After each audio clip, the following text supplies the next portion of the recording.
Halo semua, kembali lagi bersama saya di Riz Studio. Kali ini saya akan melanjutkan film The Legend of Condor Heroes. Sebelum itu, kita lihat lagi cuplikan sebelumnya. Karena terpojokkan, Goji melempar Sandra ke saudara angkatnya. Ia pun melanjutkan pertarungan.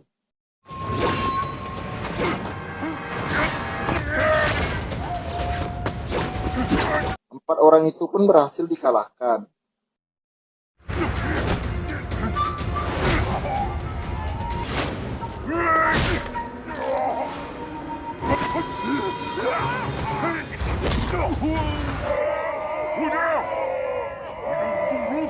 Setelah itu, Temujin mengancam Sang Kun untuk mundur atau dia akan membunuh anaknya. Sang Kun berdiskusi dengan Raja Keenam Dajin. Pada malam harinya, Zamuhe ingin bertemu dengan Temujin dan menyuruh rombongan Temujin untuk tidak memanahnya. Mereka pun bertemu. Setelah itu, Temujin memarahinya karena mengkhianati persaudaraannya. Zamuhe juga sudah memohon dengan Raja Keenam Dajin agar Temujin tidak dibunuh asalkan Temujin menyerah dengan bangsa Dajin. Temujin pun bilang bahwa dia tidak percaya dengan Raja Dajin. Ia juga bilang sudah tidak percaya lagi dengan Zamuhe. Mendengar itu, Zamuhe pun marah dan memutuskan hubungannya dengan Temujin. Setelah itu Zamuhe pergi. Temujin memanggil Tuoli dan menyuruhnya kembali ke camp memanggil bantuan dan menyusun siasat. Keesokan paginya, kedua belah prajurit sudah bersiap-siap untuk berperang. Terjadilah pertempuran di sana.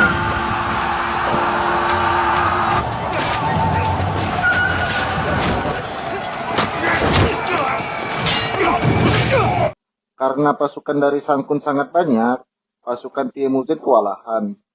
Tak lama kemudian datanglah pasukan berkuda yang membantu Temujin untuk melawan pasukan Sang Kun. Melihat pasukannya kalah, Raja Dajin dan pasukan Sang Kun pun mundur. Sesampainya di camp, Temujin dan pasukannya merayakan kemenangannya. Ia menyuruh prajurit untuk memanggil Dusi. Tuoli yang kesal ingin memenggal kepala Dusi, akan tetapi ditahan oleh Temujin. Setelah itu, Temujin menyuruh anak buahnya untuk melepaskan Dusi dan menyuruhnya menyampaikan permintaan maafnya kepada Sang Kun. Saat itu, seluruh anak buah dari Temujin pun tidak terima karena ia melepaskan Dusi. Temujin pun menyuruh anak buahnya untuk diam dan bilang kalau Dusi adalah menantunya. Kedua anaknya tidak terima mendengar itu. Temujin yang marah pun menyuruh anak buahnya untuk mengikat dan membawa Tuoli keluar. Setelah itu, Huazeng pun pergi sambil menangis. Kita beralih di kediaman Sang Kun. Raja ke-6 menyuruh Sang Kun untuk tenang. Karena Raja ke-6 Dajin sudah memanggil bantuan untuk mengalahkan Temujin.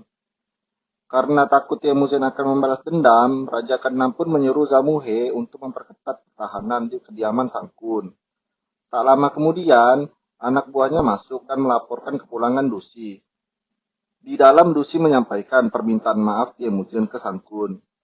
Zamuhe dan Raja ke-6 tidak percaya dengan perkataan Temujin. Dusi juga memberikan kabar pernikahannya ke Sang Kun. Sang Kun pun keluar dan menyambut putri dari Temujin. Zamuhe yang tidak percaya mengecek barang bawaan Huazeng. Sang Kun yang senang menyuruh semua anak buahnya untuk berpesta. Di dalam kamar, Gojing sedang berbicara dengan Huazeng. Huazeng mengungkapkan perasaannya ke Gojing. Tak lama kemudian, datanglah Dusi masuk ke dalam kamar Huazeng dan memergoki Huazeng dengan Gojing sedang berpelukan. Ia marah dan menolak Gojing. Setelah itu, ia mencekiknya. Huazeng yang panik pun menusukkan pisau ke perut Dusi. Setelah itu, Gojing dan Huazeng pun lari. Dusi yang masih sadar pun memanggil pengawal untuk mengejar mereka. Gojing pun dikepung dan diserang oleh prajurit Sang Kun. Akan tetapi, karena ilmu kungfu Gojing yang lumayan hebat, ia pun bisa mengatasinya. Raja ke-6 dan Sang Kun pun keluar untuk melihat apa yang terjadi. Melihat anaknya yang sudah sekarat, membuatnya menjadi marah. Sang Kun menyuruh prajuritnya untuk membunuh rombongan dari Temujin. Zebie yang sedang mengawasi anak buahnya membakar tenda, melihat Gojing yang sedang terdesak. Ia pun membantu Gojing. Tak lama kemudian, Temujin datang membawa seluruh pasukannya untuk mengepur Kem Sangkun. Ternyata pernikahan anaknya itu hanyalah siasat agar Sangkun lengah. Melihat pasukannya yang terpojokkan, Sangkun dan Raja Keenam pun lari. Zebiye yang melihat itu pun langsung memanah Sangkun. Temujin pun mengambil panah dan memanah adiknya. Temujin pun pulang dan merayakan kemenangan mereka. Di kediamannya, Temujin mengangkat anak buahnya sebagai perwira. Guojing yang berjasa pada pertempuran itu diberi hadiah pernikahan dengan anak kesayangan Temujin, yaitu Huazeng. Karena Guojing sudah dijodohkan sebelum ia lahir, ibunya pun menolak pernikahan itu. Para guru dari Guojing menyuruh ibunya untuk tenang, karena para guru sudah melihat anak dari Yang Tiesin, dan anak itu adalah laki-laki. Ibunya lalu meminta waktu untuk Guojing membalaskan dendam ayahnya. Gurunya juga ingin membawa Guojing ke Jiangnan untuk bertemu anak dari Yang Tiesin. Sesampainya di kota, gurunya menyuruh Guojing untuk berkeliling. Kita berpindah ke seorang pengemis yang sedang dikejar oleh penjual makanan. Pengemis itu bernama Huang Rong. Guojing yang melihatnya pun menolongnya. Karena tidak terima dengan harga bakpao yang ia ambil, Huang Rong pun melemparkan bakpao itu ke muka penjual makanan. Karena marah, penjual makanan itu pun ingin memberikan Huang Rong pelajaran. Melihat Huang Rong yang hampir tertangkap, Guojing menyelamatkannya dan membantunya untuk kabur. Setelah itu, Huang Rong mengajak Guojing untuk makan di restoran. Melihat Huang Rong yang memesan makanan pun membuat Guojing tercengang. Setelah itu, mereka pun saling bercerita. Mendengar cerita dari Huang Rong, Guojing menyuruhnya untuk pulang. Guojing juga memberikan uang sakunya dan mantannya kepada Huang Rong. Huang Rong lalu bertanya apakah Guojing tidak takut kalau ia menipunya karena tidak mengenal Huang Rong. Lalu, Guojing menanyakan nama dari Huang Rong. Setelah itu, Guojing menasihatinya agar tidak mengerjai orang lagi. Kesal dengan nasihat Guojing, Huang Rong pun mengembalikan uang dan mantel yang diberikan Guojing dan ia pun pergi. Setelah itu, Guojing pun mencari pedagang yang dikerjai oleh Huang Rong dan membayar makanan yang dilemparnya. 对不起了，今天害你做不成生意，我替他给你道个歉。 Di perjalanan pulang, Guojing dicegat oleh 4 pendekar yang mengawal Raja Keenam. Mereka tidak terima kekalahannya dengan Guojing dan memanggil paman gurunya untuk memberi Guojing pelajaran. Terjadilah pertarungan di sana.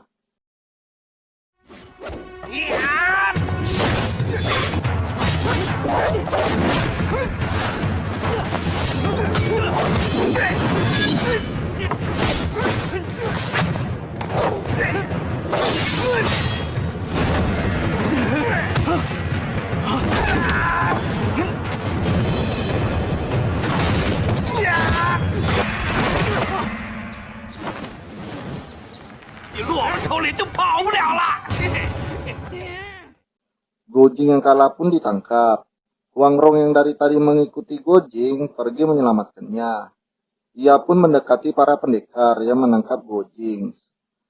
Setelah itu, ia pun masuk ke dalam gubuk dan menemui Guojing. Sebelum melepas Guojing, Huang Rong menyuruh Guojing meminta maaf padanya. Karena Guojing yang keras kepala dan tidak merasa bersalah, ia tidak mau meminta maaf. Karena kesal, Huang Rong pun pergi meninggalkan Guojing. Guojing melihat pisau dan mengambilnya. Setelah melepaskan ikatannya, Guojing keluar. Di luar ia melihat para pendekar yang telah diikat di atas pohon. Kita berpindah di kandang kuda. Di sana ada 4 wanita yang ingin mencuri kuda Guojing. Saat akan mengambilnya, gurunya menghentikannya. Terjadilah pertarungan di sana. 穿的倒是白白净净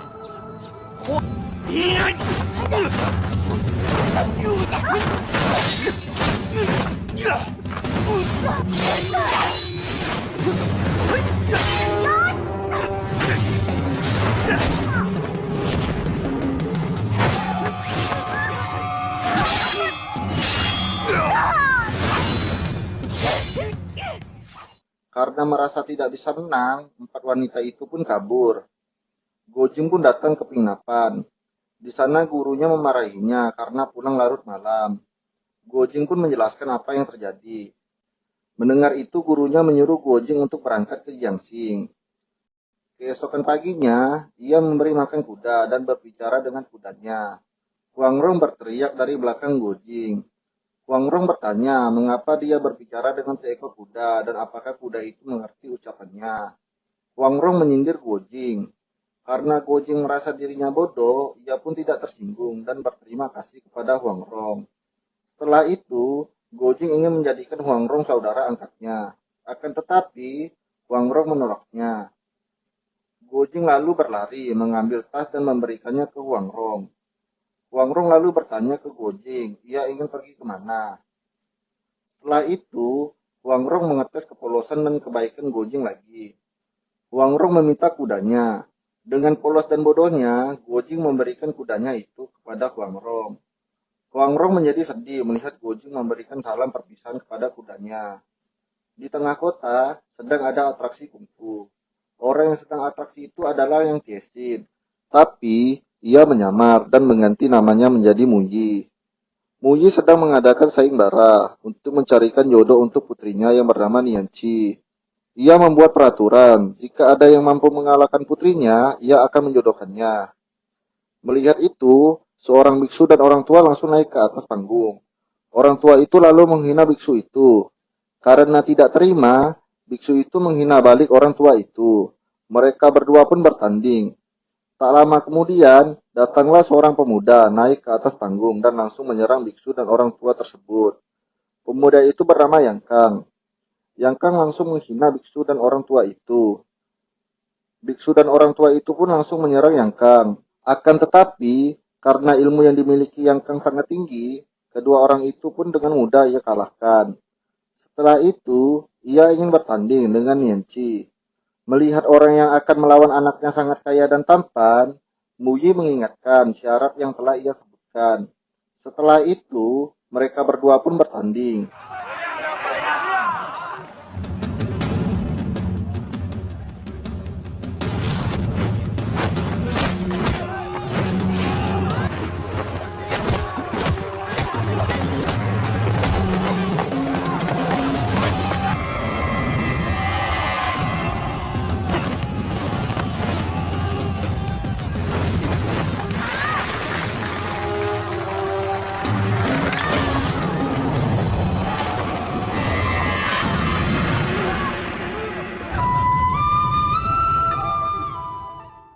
Yang Kang menang dan mengambil satu sepatu Nianci. Setelah itu, Muyi menjodohkan anaknya dengan Yang Kang. Anak buah dari Yang Kang menghina Muyi dan Nianci karena Yang Kang berkedudukan tinggi. Ia adalah raja kecil bangsa Dajin, anak dari raja keenam bangsa Dajin. Lalu, kedua anak buahnya melemparkan uang ke Muyi. Mengetahui bahwa pemuda itu adalah bangsa Dajin, Muyi merasa terhina dan meminta sepatu putrinya untuk dikembalikan. Yang Kang tidak memperdulikannya. Setelah itu, Muyi langsung menyerang Yang Kang. Karena ilmu Yang Kang sangat tinggi, Muyi pun dibuat terluka oleh Yang Kang. Gojing yang melihatnya pun membantu menghentikan Yang Kang. Akan tetapi, Yang Kang malah memukul Gojing. Di saat Gojing ingin membalas, Muyi menghentikannya karena akan menyusahkan Gojing. Akan tetapi, Gojing merasa Yang Kang sangat keterlaluan dan langsung menyerangnya.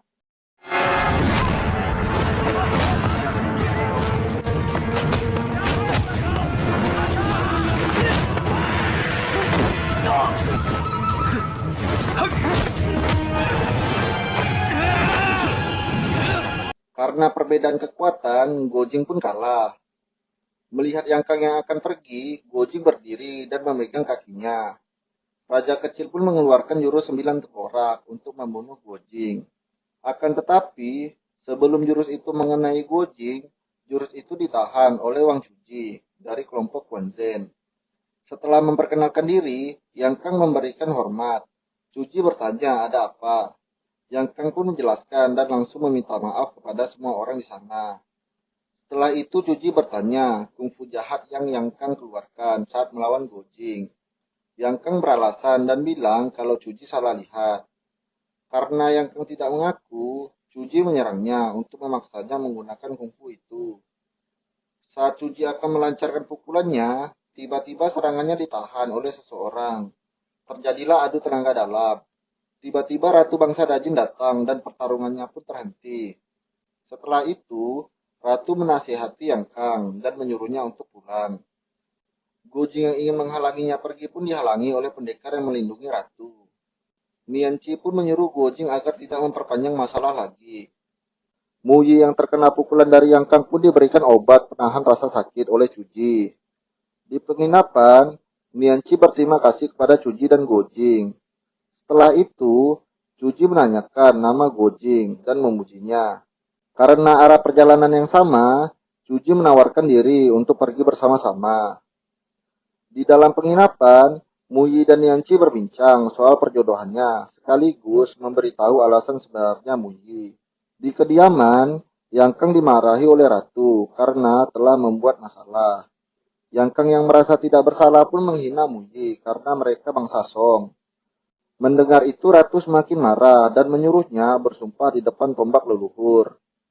就是宋人，娘绝不允许你敲。跪下！我要你对着这住你今天说的话。如果 Kita kembali ke Gojing. Di penginapan, Cuji dan Gojing sedang mendiskusikan ilmu dari Yang Kang. Karena Yang Kang adalah murid dari kakak seperguruannya, Cuji menjadi aneh mengapa Yang Kang bisa ilmu 9 tengkorak. Yang Kang mendatangi penginapan Cuji dan Gojing untuk mengundangnya ke kediaman Raja ke-6. Saat berada di dalam, Cuji menanyakan maksud dan tujuan Yang Kang. Yang Kang meminta maaf dengan Cuji karena bersikap kurang ajar. Dia juga berjanji kepada Cuji akan meminta maaf kepada Muyi dan Yanci. Gojing menawarkan diri untuk menemankannya meminta maaf. Yang Kang pun berterima kasih kepada Gojing yang ingin menemaninya. Yang Kang pun tersenyum jahat. Sekian film yang saya bahas, akan saya lanjutkan di part berikutnya.